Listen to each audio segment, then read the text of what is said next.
Parsha is Parshas Vayishlach. Yaakov Avinu reached such a tremendous madrega. He's already commanding Malachim. Why? Because he stuck to being Yaakov Avinu, even when he went traveling. Right, when he left Vayetze, he wasn't talking to Malachim. Now he's already commanding them. Wow! Now, this week's Parsha even gets to fight one. Shmak.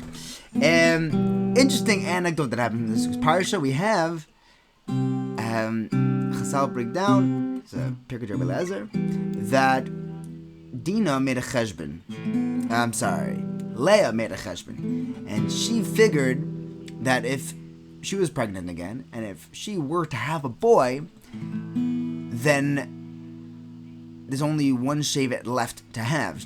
They knew that there was going to be 12 shvatim, in which case Rachel would only be left with one shevet born from herself. She had from her shifcha too, but for herself she would only get one. And she said, if this baby is a boy, then Rachel is going to have even less, not even as many children as the shifchas. So she davened, and immediately the baby in her in utero turned from being Yosef to Dinah. That's why we see some masculine zocher attributes to Dinah and some feminine ones by Yosef. Okay. Rav Shimshon Pincus points out, it seems that Dinah lost out by making this cheshbon. This tefillah that Dinah davened to switch the kids made it that she was short one shevet. That could have been a Dinah shevet. She lost Yosef. But if you take one step further, take it a few generations, no one loses from doing the right thing. What happens?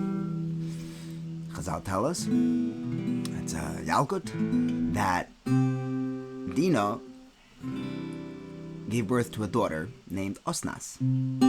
This Osnas went ahead and married Yosef in Mitzrayim and gave birth to Menashe and Ephraim. We know that it's not supposed to that there are only 12 Shvatim. There's like 12/13. Just like there are 12/13 months. Adar Aleph, Adar Beis. That's our Menashe and Ephraim.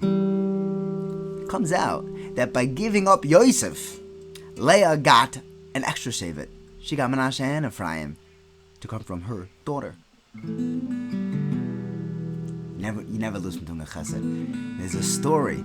There's a woman who was driving down in Florida in the sticks, and her car broke down. She gets a flat tire, and she pulls over to the side of the road, and the car is going all flobbity, and she's standing there for hours. She doesn't know a soul. She's in the middle of nowhere. This is before cell phones. And she's sort of nervous, like, even if someone does pull over, I don't know if I want to interact with them. And then there's this guy named Alex, pulls over, comes out, and he sees that she's all nervous, and he says, I just want to help. Can I change your tire for you? And she says, do you know how? He says, sure. He pops the trunk, takes out the donut, the spear, takes out the jack, picks off all the lug nuts, puts in the new tire, and the whole time she said, you hang out on the car, you relax, I got this. And Alex fixed the whole tire and sent her on her way. It was amazing. And before she drove out, she looks at Alex and said, you have no idea how much pressure I was feeling. You saved my life. What do I owe you? And she was sort of expecting, like, I'll change it, but, please pay me for my time. Alex said, just pay it forward. The next time you find someone in need, pass on the favor. That's it. Beautiful. He shares with her a big smile, gets back in his car and drives off. And this woman is blown away. She's like, you know what? She takes upon herself. She's going to help the next person she sees that needs help. And she drives a couple more miles, and she was on the side of the road for a while. She gets a little hungry, and she pulls into the local diner to get something to eat. And she sits down, and she sees there's a waitress hustling back and forth. And she's definitely harried and tired, but she's plugging away, and there's still a smile on her face, and she was very impressed with this waitress. And She thanked her for her meal, very kind and courteous, and she left a tip. The waitress goes over to the table to clear it off, and she sees there's $100 tip, and this is going back a couple of years.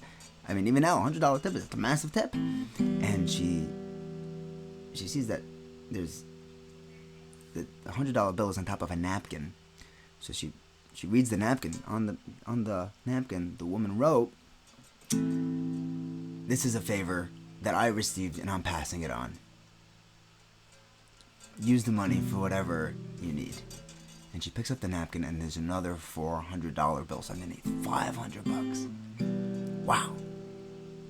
That waitress gets in her car after late at night when her shift is over, and she drives home, and she's thinking, this is incredible. Like, how could...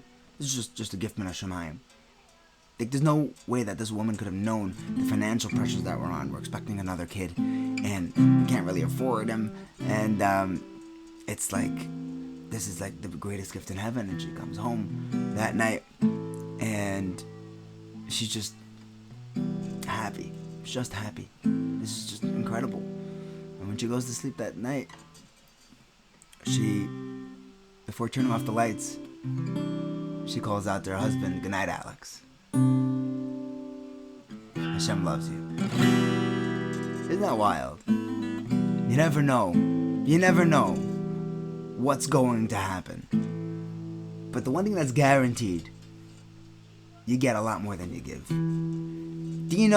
Leah did not lose out by giving up Yosef. You're not giving up anything by giving. That's the word. We will be zeicha to live in a world of chesed al chesed ibana. That's what the world is here for. That's what the world is built on. May we be zeicha to be a scale tzedek here. V'meinu. Amen. Ahavas Oilam tovi lachem. Ahavas Oilam tovi lachem. Uvris avon slavonim tizkor. Lavanim, lavanim, lavanim tizkor. Uvris avos lavanim tizkor. Uvris avos lavanim tizkor. Good Shabbos.